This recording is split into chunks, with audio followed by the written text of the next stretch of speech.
So that's it for our season, ladies and gentlemen. Our season comes to an end in the wild card round. We lose to the Dallas Cowboys. They're going to be moving on to the divisional round, and they're going to be taking on those New York Football Giants. The Chargers, they lose to the Patriots. The Seahawks, they beat the Rams. The Steelers, they beat the Broncos. And the G-Men do beat those Dallas Cowboys. Patriots over the Steelers. And the Giants, they fall by 17 to the Seattle Seahawks. So a Patriots-Seahawks Super Bowl that goes into overtime with the Seahawks winning 27-24.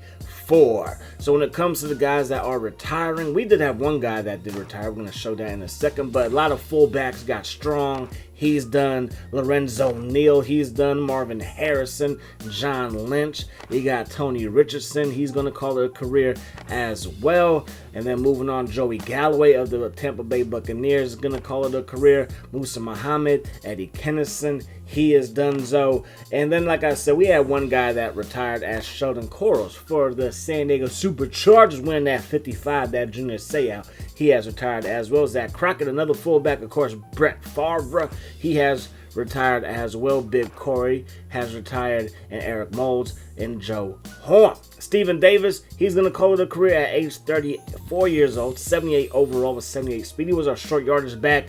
Didn't really use him as much as we probably could, but hey, it is what it is. So we do bring back Wilson. He's on a restricted contract. He was a restricted free agent. Going to bring him back for a one-year deal. Trying to save as much money as we can because moving forward, we're going to max out people's signing bonuses, and that's going to affect our salary cap moving forward.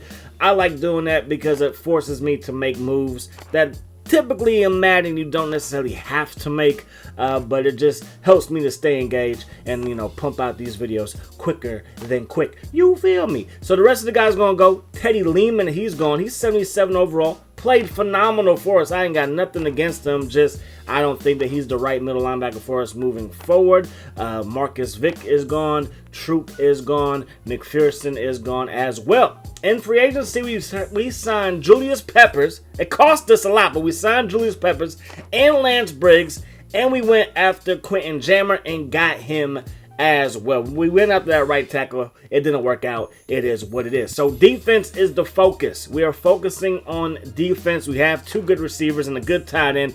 Running game should be just fine, but defense is where we want to build our team. We want to have one of the top defenses in the whole league. That is going to be our identity here in Detroit.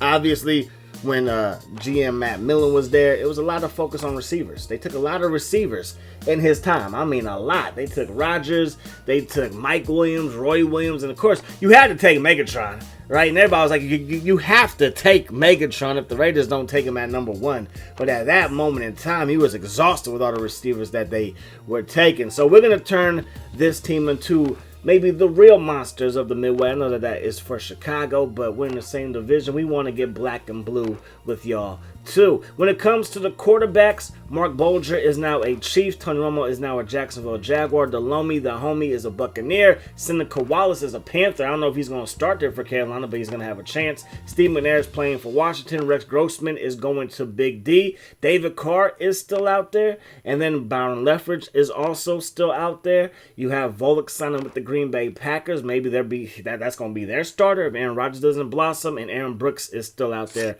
as well. So looking at our roster, we obviously have John Kitna. We got Tatum Bell, who we're going to keep. We're probably not going to add too much capital to the running back position. I've done that in franchise past. We're going to kind of do more of a modern day approach, not value the running back position as much as, you know, teams did back in the day, if you know what I mean. Obviously, being a Niner fan, I know how valuable good running backs are, but for this franchise, we're going to focus on defense in the passing game, which is kind of an oxymoron, but not really. The Patriots kind of did that in Tom Brady's heyday. They had a great defense, and they kind of relied on him throwing the ball all over the field. So we did release one defensive end. We switched one defensive end to the right side. We need to do that with Briggs or with Ernie Sims, because Lewis is not going to be the guy moving forward. We did release Boss Bailey, obviously. We got Quentin Jammer. So our defense is looking good. Offense could use some help, but I actually think it's pretty good. O-line is good. We did look to upgrade right tackle. Didn't work out. I think our right tackle at 85 overall is just fine. So we end up trading away John Kitna to the St. Louis Rams. Works out for them. He's a higher overall quarterback than what they had in Fry. Chandler Fry, I believe, is their starting quarterback. Now it's going to be John Kitna. We get a top 25 pick, first round pick in the late stages of the round. I think that works out. It wasn't going to be a top 10, top 15, top 20 pick for John Kitna, but top 25, I would take that. So there's a bunch of quarterbacks available, but none that are projected to go in the top 10. Got a halfback, got running backs, got receivers, and we're going to end up going with this right in Price, and hopefully that works out there. So now we're going to come back in our second pick of the first round and get our quarterback in Porter Howry. So hopefully that works out, and I think it will, because he looks like he could be an absolute beast for us at quarterback. You see some trades being made, and now we are back on the clock with the pick that we just got for the St. Louis Rams. And look at that. There is a linebacker, middle linebacker sitting right there in Big Jackson. So our first round pick, Leon Price, 84 overall, standing 3 tackles, 78 strength, 77 speed, 87 acceleration. That looks good. Porter Howry, 82 overall, 94 throw power, 91 throw accuracy. You already know we're going to try to max out those numbers there and then worry about his awareness moving forward, because with me controlling him, it's really my awareness, and we all know I can use some help. Ark Jackson, 83 overall, 90 tackles, 76 awareness, 77 agility. He looks to be a solid inside linebacker. Our first pick in the second round is a free safety. Again, we're focusing on defense. I want depth on defense. I want a competitive atmosphere on defense. Whoever's the best guy is going to play each and every week, no matter what your numbers look like. Chuck Johnson is our cornerback that we took right there. Third round pick. We do get a running back. He's 6'2", 247, but more of a agility based back than a power back. But hey, at that size, he's going to be a short yardage guy. Got a backup left guard. That's just a roster spot right there. Strong safety, same thing there. 75 overall. Went back, got another strong safety. He was the best guy available, and at that point in the draft, why not do that? And then we got Jammer, another outside linebacker. The first pick in the draft goes to the Buffalo Bills, and it's Spencer Rogers out of Wake Forest. He's a quarterback. 87 overall, 94 throw power, 91 throw accuracy. Zimmer, left tackle, going to those Minnesota Vikings. We're going to see him twice a year. Nixon, 99 speed, going to the Raiders. That is a Raiders pick. 6'4", 231. With that kind of speed, that's stupid. So the Cowboys are going to go with a receiver. They got a top 5 pick. 84 overall, 86 catching, 91 speed.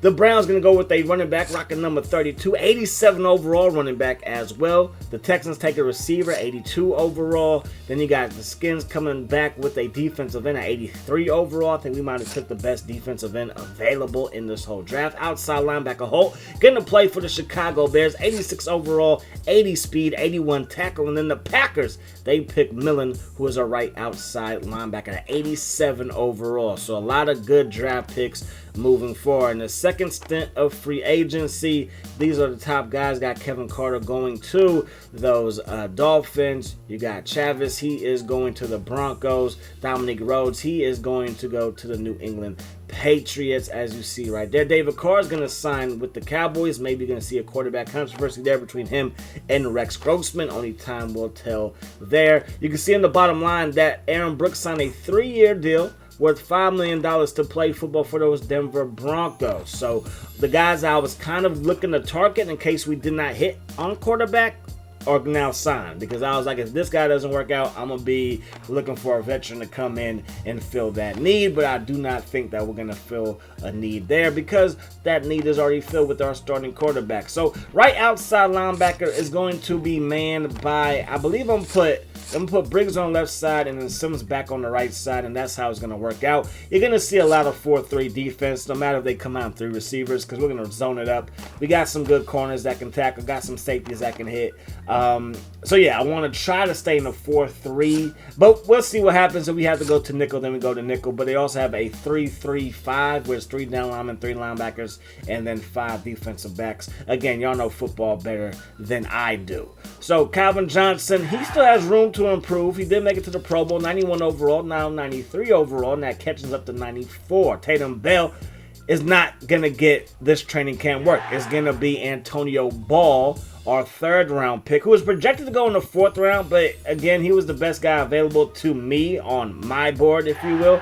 So I figured, why not? And again, at that size, I'm like a 1-2 punch will kind of be what we need, because I do think at times, and it could just be my own fault, that we became too dependent on the passing game. And when you got Roy Williams, Vernon Davis, and Megatron, you're gonna lean towards the passing game. But in short yardage situations, and when it's time to milk that clock, I want to be able to rely on our ground attack. So break tackle we could upgrade, but carry and agility, those are the 2 things that, well, one, agility is what he's good at, and carry, he better not fumble my football. We're gonna have some problems. So price, the price is right. He's gonna walk away with silver. His acceleration is nasty, but we're going to focus on that strength right here. Again, you might see him back in training camp next year working on that acceleration to get it up even higher. And I know typically defensive ends don't really do that well for me, but I figured that's what this team needed. And as of right now, on paper, we probably have the best defensive line in the NFL. And again, if we do get a bunch of sacks, that would be great. If we don't, then we don't. Again, sometimes Madden, it just doesn't mess with me when it comes to me getting user sacks or having my team get sacks. Ark Jackson, I think, is going to be an absolute beast. Not the fastest guy. We have Sims to be our speed guy. We got Jackson and Briggs to be our thumpers. They're going to stop the run tremendously well, I think. And if Teddy Lehman was able to get all those tackles for loss, we'd be like 21 to lead the league. I think Jackson can do the exact same thing. And we're going to upgrade his awareness, 90 tackles, 77 agility, and now 79 awareness. And then Howery. How you doing, Howery? Mr. Smooth, the smooth operator. I think he is going to be an all-pro quarterback. We typically do well developing our quarterbacks. As long as I can protect the football, I think we'll be A-okay. Gonna work on his accuracy, like I said. Now he has 94 throw power and 94 accuracy, and we'll work on his awareness maybe next year.